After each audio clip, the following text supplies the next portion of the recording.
Yes, this is another of the governance touch points for the development of the annual plan 2026-27, which is year 3 of the LTP. In your slide pack, there's a number of slides covering various topics, including the financials, changes to programs and service measures, information on fees and charges, practice around some of that, particularly travel, charging for travel, PT fares, slides on determining significance materiality, and around communications approach and options. So we are here in February for a recap, as Councillor Gardner said, on the material presented in December, providing an update on some of that and some new material.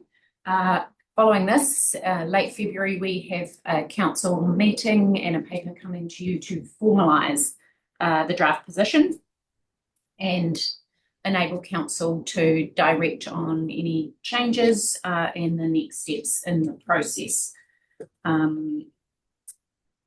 I will hand over to Nick to talk through the new financial information. Do you want to pull up your yeah, because you've had obviously you've had the slides that are there. That information just reflects the changes that have been made from December last year, which gets us to the 0 rates increase. There's one slide that got sent out yesterday that gives the median rate examples. That hasn't been updated in here, has it? Oh, you did. So that slide there has been added. So hopefully you've had a chance to look at that. It just shows the impact of what is effectively 0 rates. But as you see there, the median examples doesn't mean that everybody's rates just remains exactly the same. The reason for that is because within the mix, although total rates are 0, general rates are actually going down. Some of the other targeted rates are going up, like catchment management, biosecurity, and the ones like harbour and different ones are going up very slightly. But the 2 PT rates, Dunedin is going down and Wakatipu rate is going up. So what you see there is that if you look at Dunedin, the with public transport is going down more than if you're not in the Dunedin public transport area. Queenstown, you can see there, if you're in the public transport area, the rates are still going up. If you're outside of that area, rates are going down. And those, most of them are, where they're going down, it's, can be roughly around 1%. That's just how it works with these examples. There will be some that, depending on their mix of how their capital value and land value is, that'll be going up. But we also sent out the detailed, it's like 50 odd pages of rates examples and sensitivity analysis. So that gives a lot more detailed examples. So whether you've had a chance to work through that, but certainly it shows you just more detail around these. These examples are in there, plus a whole lot more for a whole raft of different properties. There is some things that we had to manually adjust in that in the model for those examples. So we're still finalising that for what will come to you in a couple of weeks. But that's the only change from what you've got in the material that was sent out whenever it was, a week or so ago.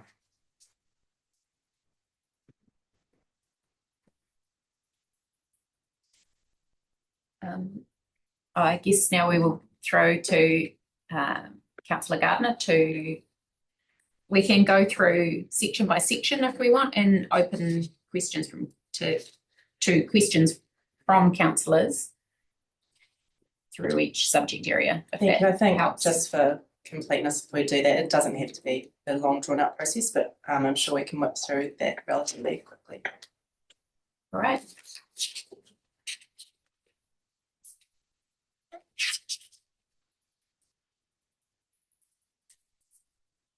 Questions from councillors on any of these? I'll keep scrolling until I'm told to stop.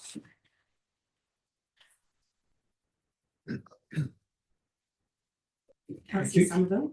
I'm just looking at the operating funding and operating scree pages there. Just to confirm and remind us all, draft annual plan, does this mean that we have an operating budget, we're budgeting for a deficit of about $2.5 million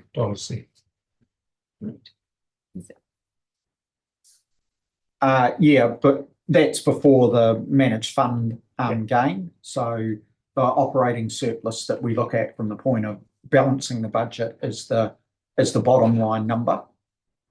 So we're actually budgeting for 1.3 million deficit. Thank you. Thanks. Councillor Wilson. I just want to go back to that number for the Dunedin public transport and checking, sorry, I don't think I read this. There's a deficit at the moment in the reserves for Dunedin public transport still.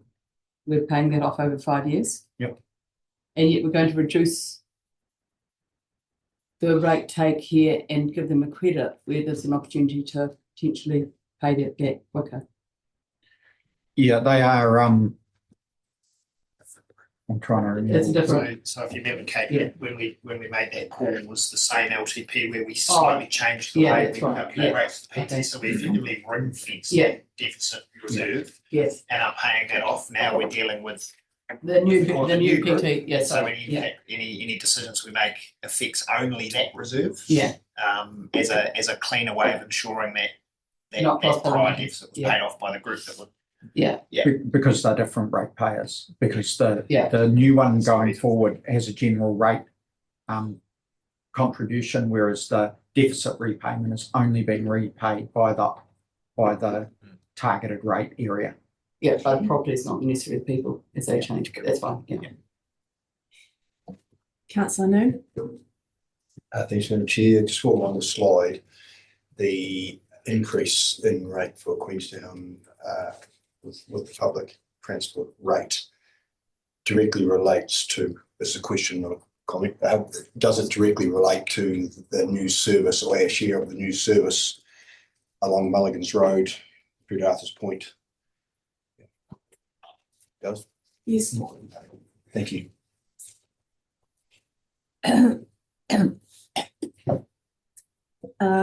Good morning, Councillor Laws, followed by Councillor Gillespie.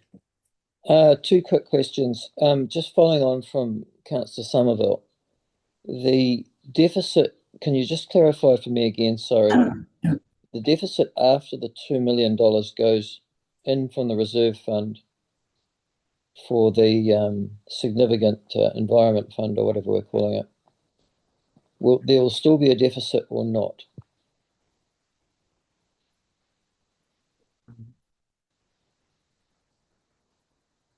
Hello, have you frozen on me, have you? No, I'm trying to understand what the question is. Well, maybe if you understood the English language, you could actually understand it then. The deficit after the reserve, the deficit after the reserve fund $2 million has been put into the accounts, is there still a deficit?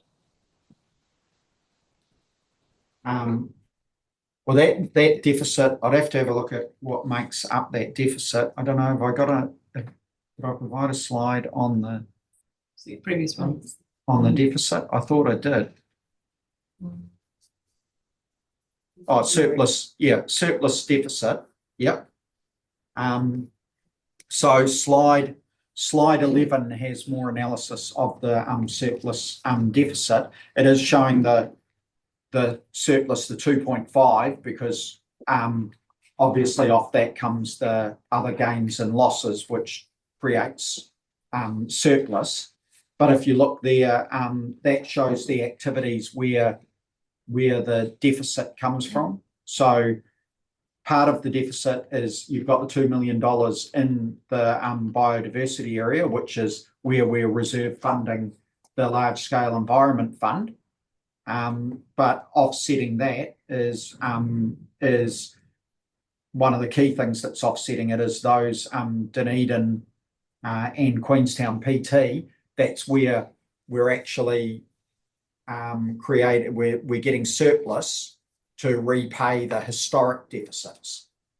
Yeah, so and flood and rivers would be the same, where we're rating more than what our current year or what the year 3 annual plan year spend will be, because we've got deficit repayments going in there.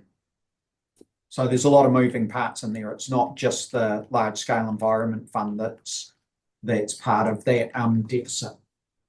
Okay, but you've got looking at what I'm looking at the moment, you've got a deficit of $4.2 million for the proposed draft annual plan, and you're saying that is after or before the transfer of the $2 million from the reserve fund into the large scale environment fund? No, the 4.2 is the current year. It's 25-26. Oh, so 25-26. Okay, sorry. The 26-27 year. 2568. Yeah. Yeah. But to get to like the balanced budget deficit, we can still add in what we gain in the managed fund and other investments. So that's why it's in the previous operating scree, it's the lower number. So for the $4.2 million deficit that we're going to have for this current financial year, how are we funding that? Well, it depends on what it is. If you go through those lines, like governance and community, that $350,000 for this year is the rescue helicopter, which has just been funded out of general reserves. The land and water, $700,000, that was around the planning spend that didn't happen the year before, so that's a carry forward. So that went into general reserves and then is coming out. But the $2 million was the large scale environment fund that was assumed to be reserve funded, and then you get into the flood and rivers and the PT ones.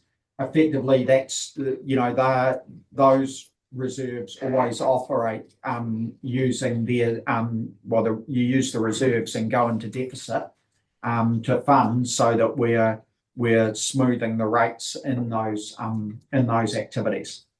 So the $2 million deficit, for example, for biosecurity and diversity for this annual plan, is that a real deficit?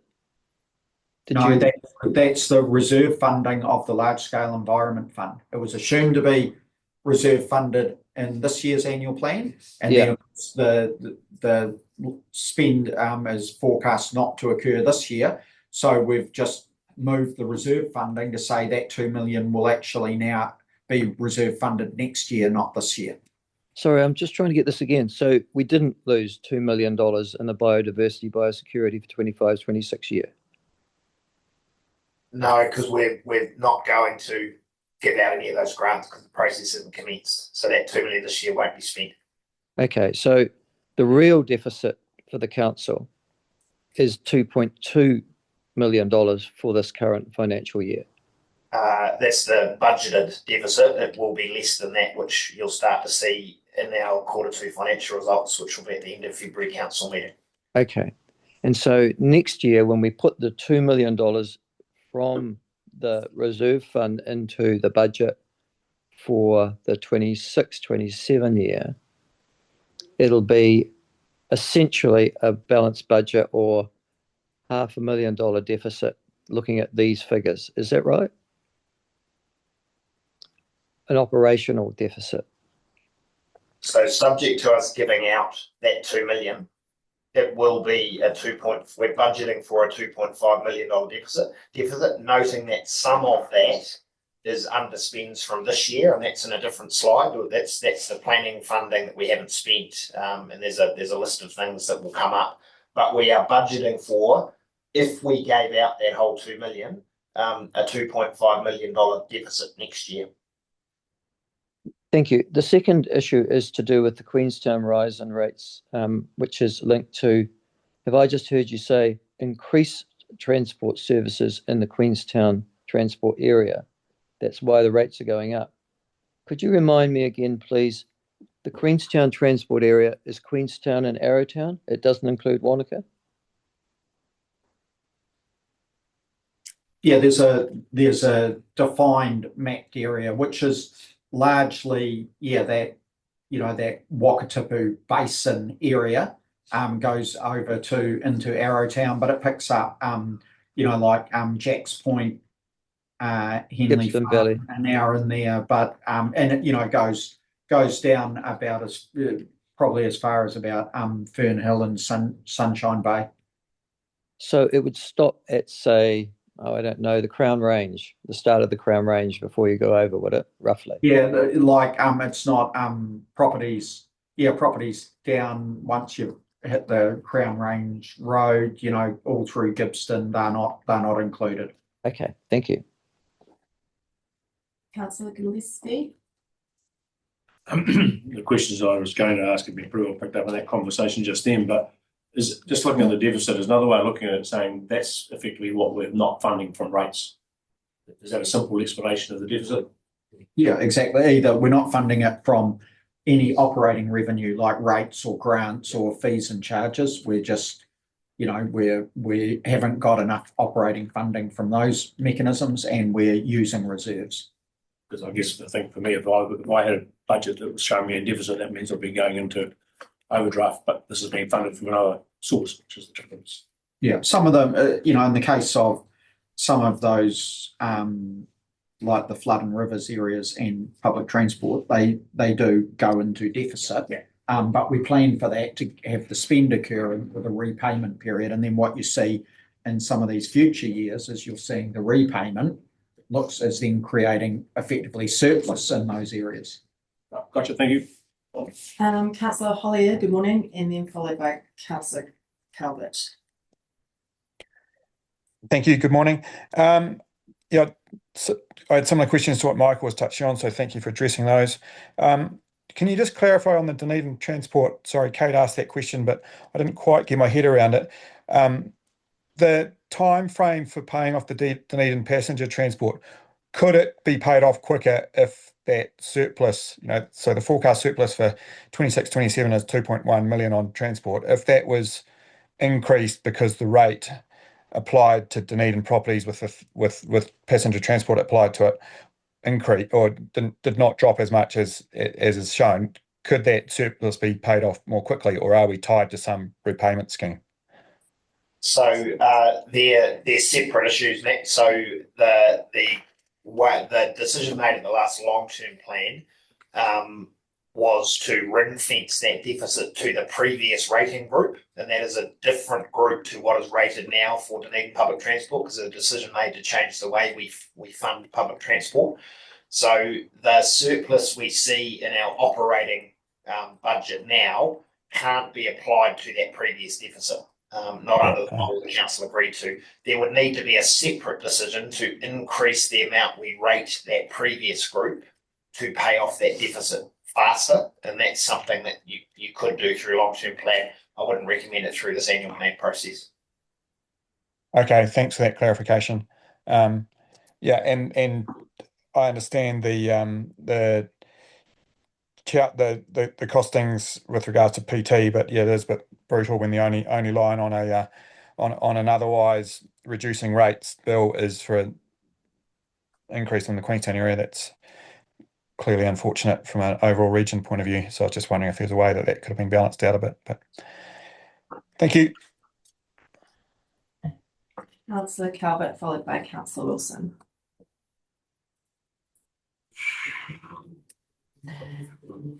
I wonder whether we can at some point have distinguished the jam jars that are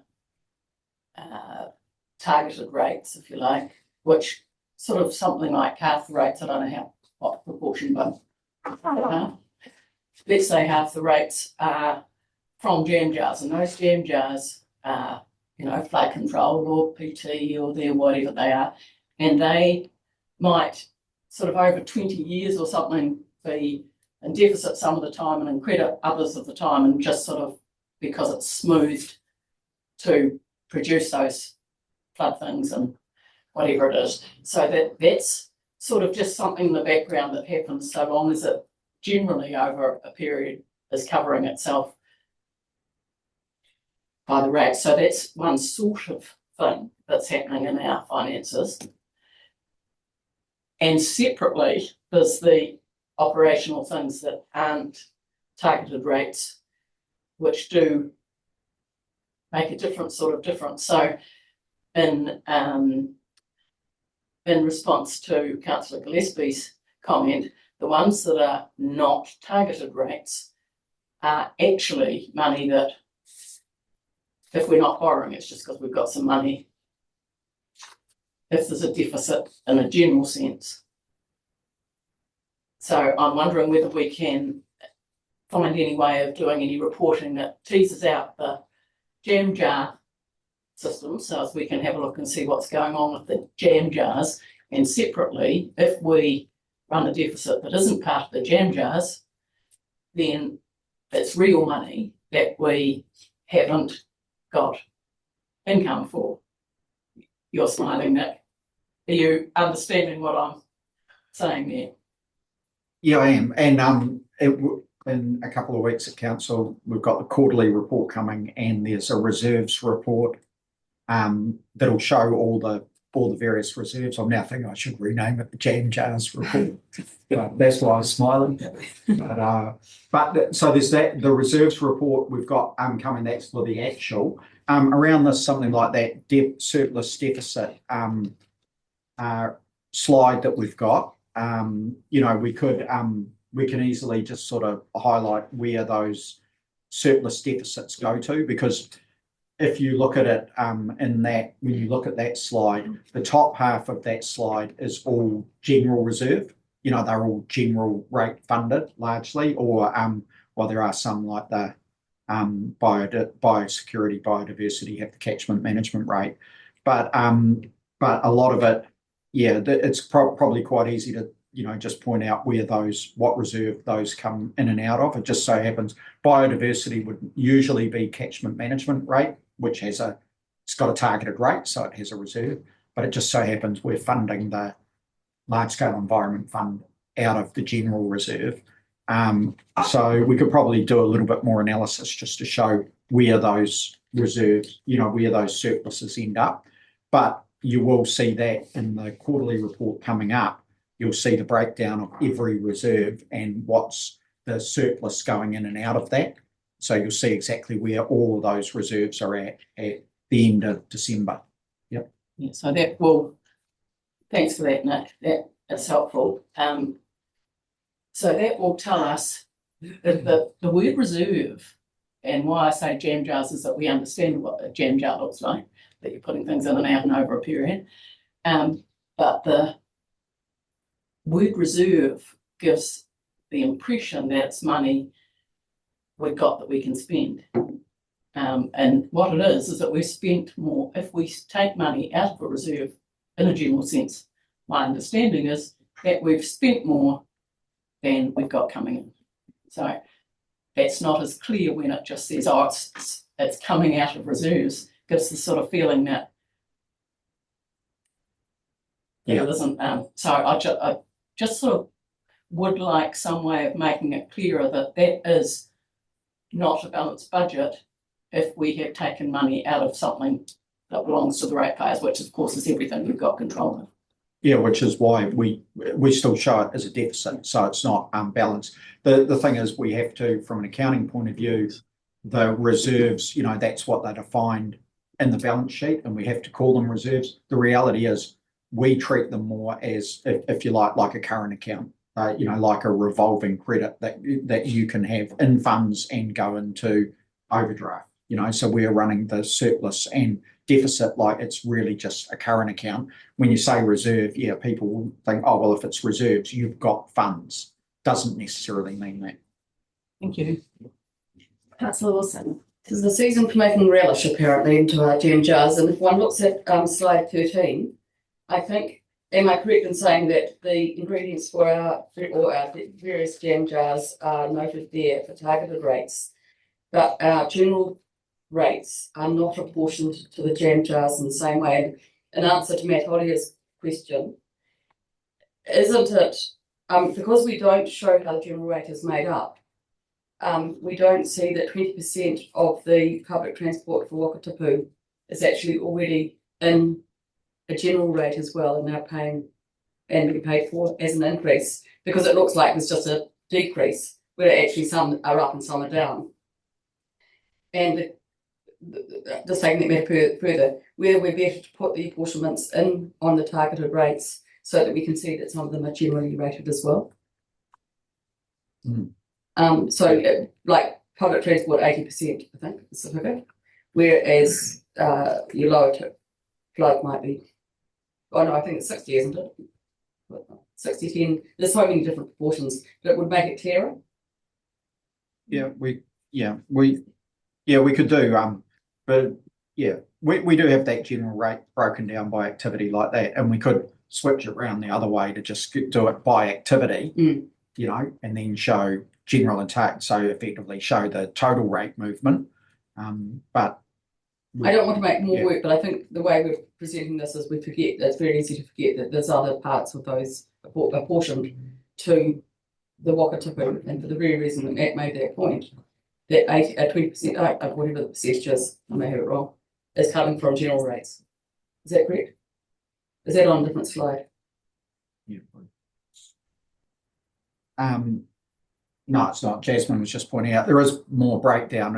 If you look at the activity slides, it shows transport and it shows general and targeted, so it shows the rates split by the general and targeted.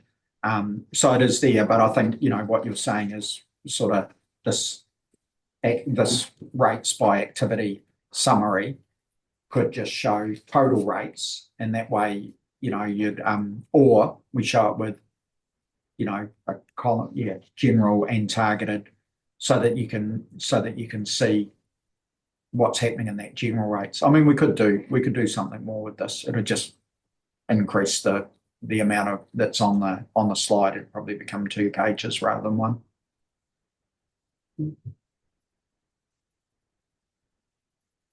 Councillor Callaghan. Thank you. We're showing a 2.2 million increase in fees and charges from annual plan versus draft annual plan, which is quite a big increase.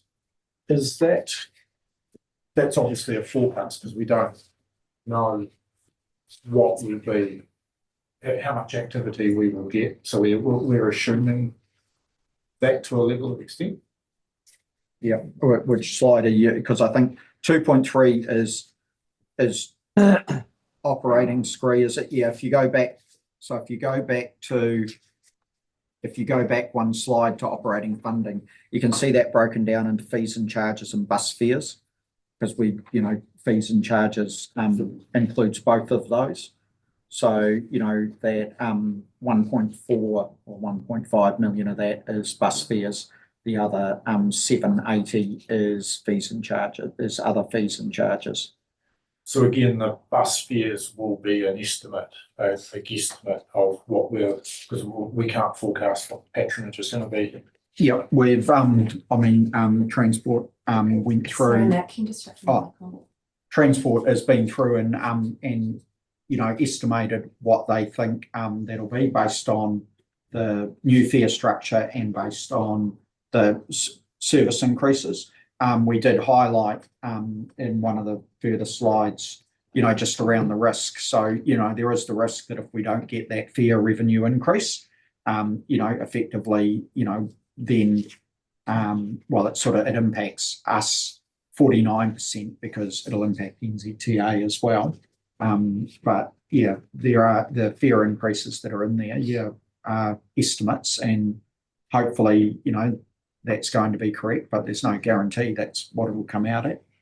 And so for the direct fees and charges that are direct fees and charges to whether it's applicants and consents, or is that on the basis of increases to fees and charges, or is it increases in activity, or both? I don't think we've increased the actual rates of anything. It's just based on volume. Right. Yep. So if we don't receive that volume, then we will still be meeting the costs of the ability to provide that volume, but it is dependent on whether we actually have that volume coming through or not. Yeah, well, we budget the cost to meet that level of work, and then the revenue accordingly to fund that. So yeah, we still have to wear the cost of being able to provide it. Yeah, if not all the costs, Gary, because if we saw a significant reduction, we'd use less consultants, so we wouldn't have the costs that we have to pass on. We'd have less technical reviews because all of that's budgeted in the expenses as well. So there is an element of risk there that if there's a significant reduction, we carry some costs that wouldn't be charged on. But largely, you would see those two things level each other out because we have less consultant expenditure. And we may choose to manage our FTEs in the same way we have the policy this year if we saw a significant. So there's opportunities for us to manage that risk to cost versus revenue as the year progresses and as we start to see the numbers coming through. Yeah, because the consultant contract services and consultants, there's quite a substantial increase there too, of which a large part of it will be, I guess, public transport, but then there also will be the consultant charges that would be part of the planning processes or whatever that. And rivers and all sorts. Yeah. Okay, thank you. Councillor Calvert. In some ways, there's a similar in your head jam jar thing going with the fees and charges things, because it's not, I presume, so much the increase in operating funding that it's saying here. I mean, we might be charging more fees and charges money, but we might be the outgoings may be more or less matched with the incomings. So it's really not a matter of what's on one side of the ledger, it's a matter of the difference between one and the other really that matters, isn't it? So that's the proportion of the fees and charges that we recover compared with the proportion we don't, which our chief executive has spent some time looking into and trying to get them to match what people are causing in the way of cost and what people are paying in the way of cost, and haven't you?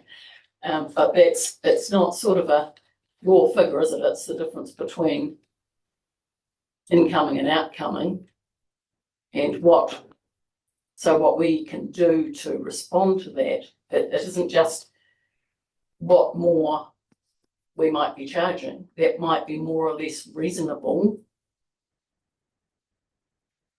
depending on how much we've got costs going out, or that's right. It's not.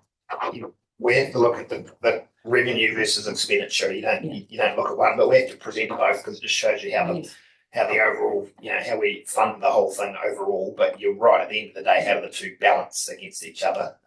And that's obviously what we do in that overall picture.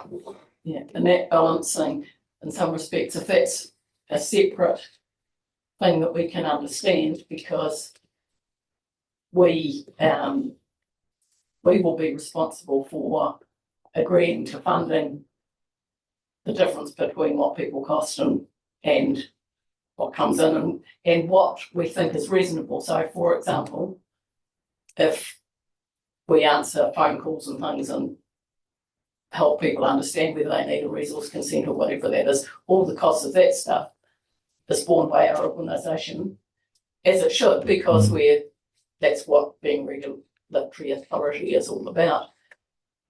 But when that gets out of kilter, or we start saying to people, you will pay twice as much for a consent fee because it is costing us twice as much, that might not be reasonable, or it might be. So if we need to understand some of that from time to time, that's a sort of a separate, it's probably not these financial things, but at some point we need to sort of get our head around it, because we get asked about why charges go up. And it's no good just saying, oh, well, they haven't gone up for years or something. You need to know that they match the cost of delivery of that service, and it's the ins and outs that need to balance, isn't it? Thank you, Councillor Calvert. I just have a quick question and then we'll jump to Matt. Can you just walk me through the grants on that screen just a little bit? Are they forecast or are they contractually secured? Can you just help me understand what they're composed of?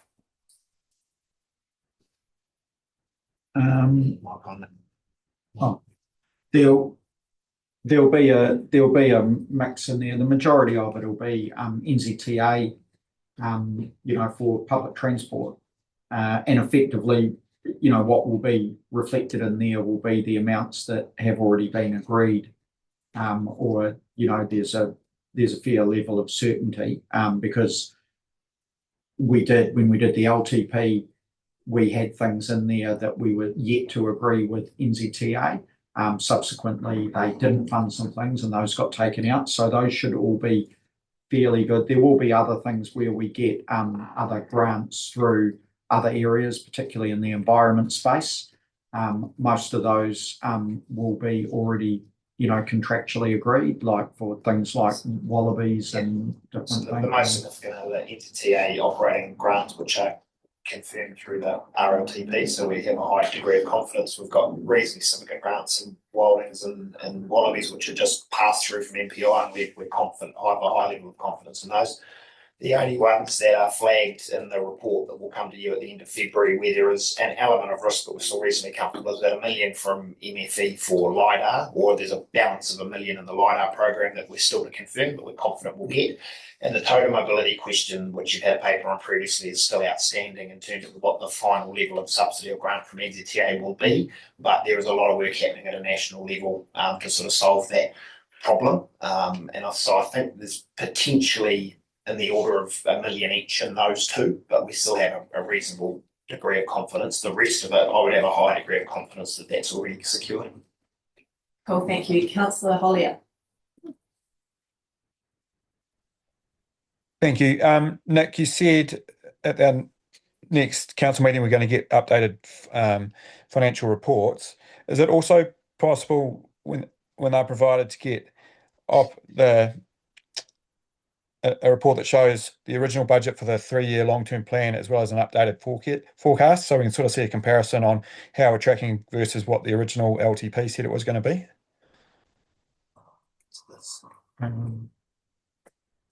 So Matt, I'm just seeing them year by year. I'm just wondering about the cumulative side of things in terms of change of reserves over that 3-year cycle, changes in general rates and that sort of carry on. Yeah, can we just take that away and have a think about it?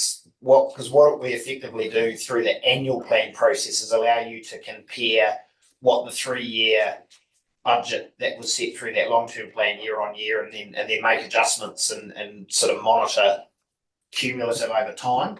When we're reporting during the year, we're really just providing a level of confidence to council that the budget you have set through that annual plan process is we're working to that.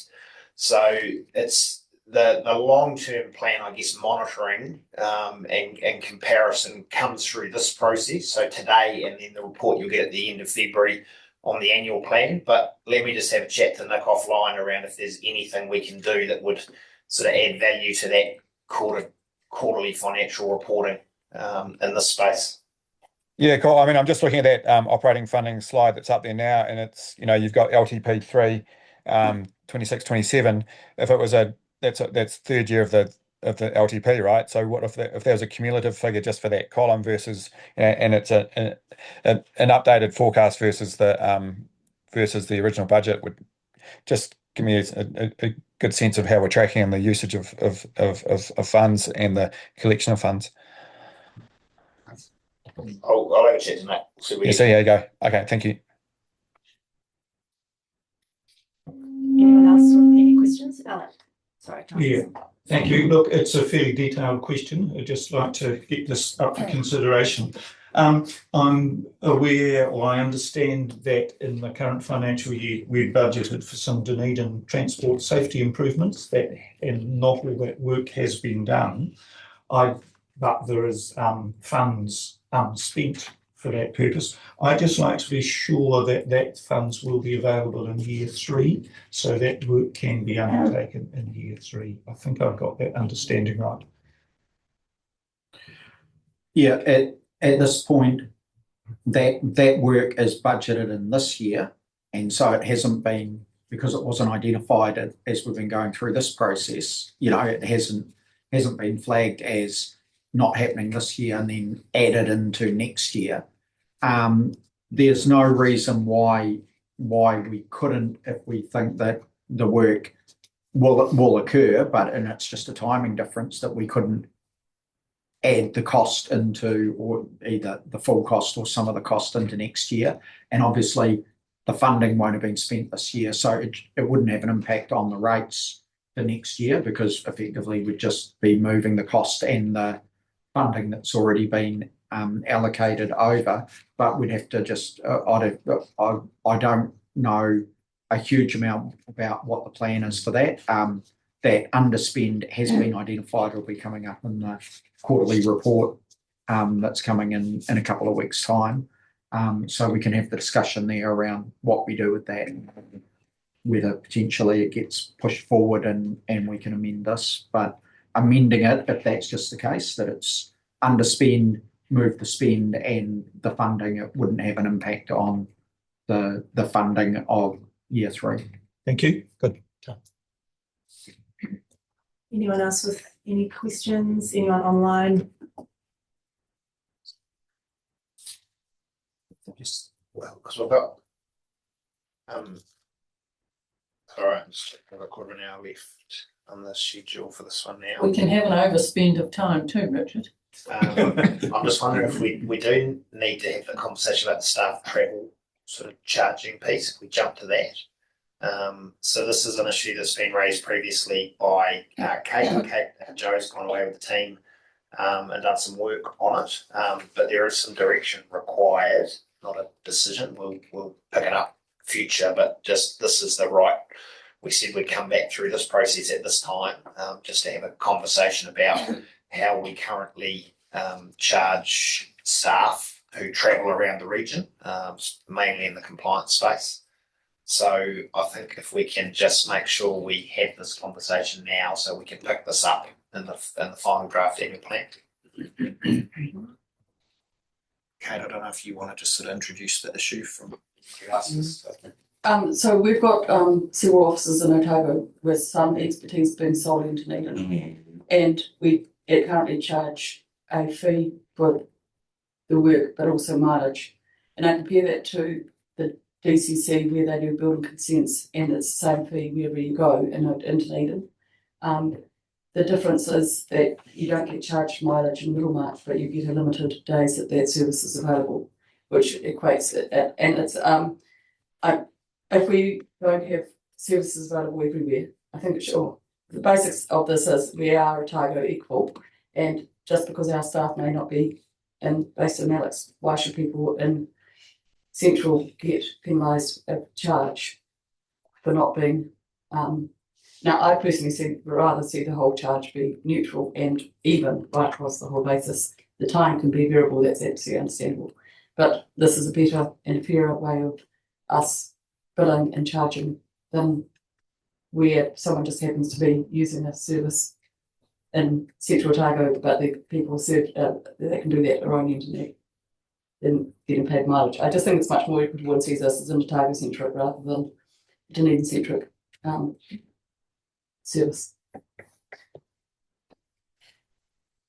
So the slides include the tweak. I don't know if anyone, Yeah. Joe, or anyone wants to. I mean, it's fairly self-explanatory in terms of what's going to change. It would just be a process change in the background. Something else nodding. That's a good sign. So that's the proposal to address the equity question that Kate's raised. And I suppose the key thing on the next slide is it doesn't actually impact anything in terms of overall implication. Councillor Calvert? It's not a question, but a response to that. That seems to me that it fits in, the proposal fits in with what we do in other areas and things, which we councillors are given mileage and things to where their place of work and things is, and we choose to. I mean, I guess it's officially how it's supposed to work by government or something, but in any case, the idea of being charged to be where, from the place where you have your office, seems to me consistent with the other way we charge. So it seems to me the proposal adds consistency to what we do in other areas of our operation. Is that? It's a good question. I don't know whether it's a question or whether it just, it seems more consistent to me. Is it more, is it? I think the proposal is a good proposal. It's there's equity there. It's a simple change. It doesn't affect the overall. There's no financial implication for the council. The implication is for our consent holders. The team have gone away and had a look at it, and the question that was raised by Kate, and they've come up with something that looks to me to be more equitable for people, regardless of where they live in the region. Councillor Robertson? I agree that it sounds fair and good, and overall no net cost increase, so that's good. I suppose the only fish hook would be if somebody was used to a certain charge and it was a lot higher, then we should consider that at least. Although, back to my first point that it's fairer, but are we going to find that this is some people that get a big surprise or not? No. No, there shouldn't be, and also the team do communicate about cost. So if it's for a site visit, they'll tell you the time that it'll take, and also we have explanations on the invoices in the consenting space. So we'll look to overlay that across the compliance space as well. That's cool. My question was whether someone in town was suddenly going to be subsidising and by averaging it out, there was a surprise. I know that, but I doubt in my head that it would be major, but just checking. Fine anyway. Councillor Hollier, followed by Councillor Calvert, and just everyone be mindful that we're on a time frame. Yeah, I'm happy with the proposal. I get what Gretchen's saying in terms of that standardisation could penalise some people that are already close to an office. I just note that in the current practice, it says where possible, multiple visits are scheduled and travel time is shared. That's not being included in the proposed change. Is that just because it happens anyway, or is that an oversight, or is it actually going to be a change there? So I think the answer to that, councillor, is we will still need to use a bit of discretion through the new process, where we would previously have shared a cost, and actually the cost might go up if you charge both consent holders who live quite close together the distance from the nearest office. So there'll still need to be a bit of common sense applied to this, as we do now with the current policy, because the compliance team in particular does try and schedule our visits to share that travel cost and look at multiple consents when we're out. Okay, thank you. Councillor Calvert? Just a quick question. The comforting idea that it doesn't cost us any more, I'm guessing that means somebody else pays more, and I'm presuming that's the other consent holders or something. How does it not cost any more? Because getting to Gretchen's question, because if we are choosing to operate something and we choose where our offices are and things, why would the other consent holders be expected to foot the extra bill? I can see the fairness in it in general, but I don't see why other consent holders should pay more because of us making a choice that we are comforted by the idea that we don't pay. So loosely, councillor, we think it creates a simpler process actually for our staff in terms of charging, and the current travel time charging, we already apply a lens over it of if you're driving from Wanaka to Oamaru to do something, we don't charge that full amount anyway. We apply a practical lens, so we think actually this probably makes charging a bit more consistent. Yes, I'm not. So to your point, there will be some unders and overs, and that was the equity proposition that Kate raised, and so some, and we're talking nominal in terms of the difference when you spread it over a day worth of site visits and travel time. There are some that might see a small uptick, which goes to Joe's point. We do communicate people, there are conversations from the compliance staff and from our reg data team and those that are communicating, but this will lead to some minor upticks and then balance with some decreases for those that might have been receiving higher travel time living further away. So that's the, we can keep it as we've got it, or we can make the shift. Or we can make the shift, and the decreased cost to some people could be borne by us. That's the third option. And I'd be interested in keeping an eye on it if we do that. It seems a rational thing to do, but to have a look and see what difference it does actually make to other people who might be being charged, because it might turn out not to be nominal or whatever. But hey, good on you guys for looking at this, and it seems a fabulous proposal to me. Thanks, Sam. Do you want to keep rolling with? I've got a question. Oh, hi, Michael. Just to clarify, please. So this charge currently, the charging regime that we're proposing to change to a more generic one, that applies to compliance to do with consents. Anything else? Does that also apply to officers who are investigating complaints, say pollution hotline, pest management? Is it everything that council does in terms of implementing our plan? So I think you'd be looking at compliance proactive monitoring, so consents and permitted activities, and the consenting team as well, and heading out for site visits. Pollution, we normally don't charge for our time unless an event hits a certain threshold, and I don't think you'd include it for pollution. Yeah. What about pest management and no, not for pest management, no. So effectively, Michael, this proposal applies for the services where we bill a customer for the time that we spend, which is largely in the compliance space, to a lesser extent in the consent space when we do a site visit as part of the assessment. The other services we provide aren't charged on a time basis by security, is one example. So this only applies where we have a charge we apply to the customer.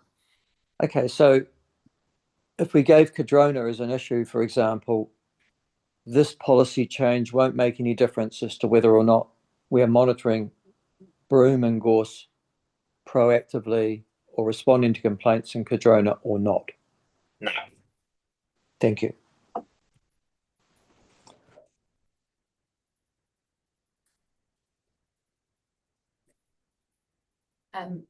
I just wondered if councillors have questions on the other sections remaining around PT fares, significance and materiality, and the communications approach. Do you need direction from us for the end of February paper about the communications approach? It would be helpful to understand the direction that councillors are sort of heading towards. Obviously, the 25 Feb paper will be the opportunity to provide specific direction and guidance, but in the background to meet timeframes to work, the work has to kind of continue on. So it'd just be helpful to have a sense of where councillors are heading on that. Thank you. Does anyone have any comments? Councillor Wilson. I think there's probably no need to do a large scale consultation this year, considering the rates going down and there isn't much change. I've always liked giving the community an opportunity to be heard, but given where we're sitting and where also where the other workload on the council, I think this is one that we could probably default to not just informing the community rather than having hearings or getting too worried about that sort of thing.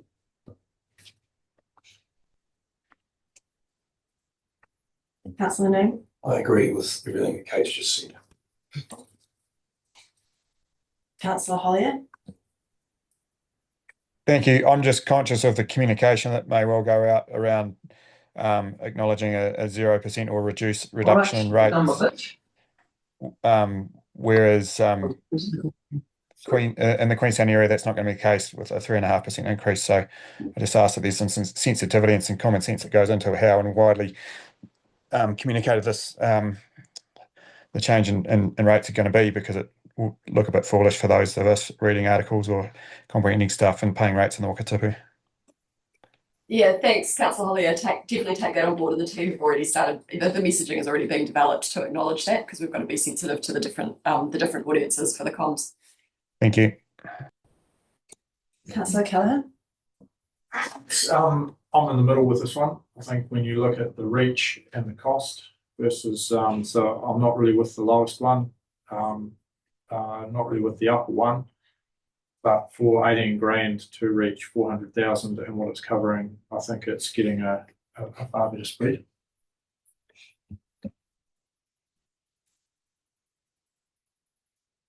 Councillor Gleeson. What he said. Thank you.